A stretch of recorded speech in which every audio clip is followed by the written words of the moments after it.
The three terms I used to apply to Amy Tan's White House speech was memorized speaking, fluency, and speaking rate.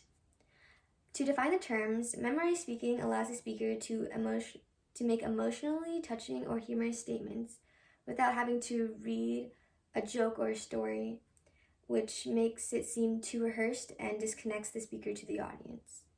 Fluency refers to the cohesiveness or flow of the speech. In order to have fluency in our speeches, we must get rid of all the vocal fillers that distract from the main points of our speech. Speaking rate is the speed at which the speaker is actually delivering the speech, and having a steady pace allows the audience to comprehend the speech as it's being given. First off, Amy Tan exemplifies memorized speaking in her speech, which allows her to effectively use humor and emotional stories and sound very conversational when delivering her speech.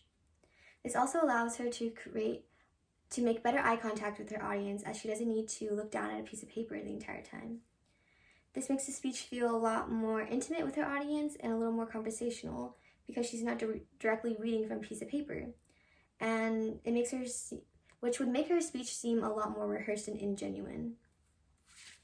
Next, she utilizes fluency in her speech by avoiding vocal fillers such as like and in the middle of different phrases. She clearly states her points without the fillers and allows her speech to flow smoothly from beginning to the end, and it gives her a sense of confidence that resonates with the audience. This gives the impression of her being a credible speaker because of this confidence that she radiates. Lastly, she gives her speech at a steady pace and allows her audience to comprehend the speech as she's giving it. She's not talking too fast, which would confuse the audience, or talking too slow, which would make them lose interest in her speaking. She also makes small pauses in her speech to allow her audience time to respond and connect better with her speech.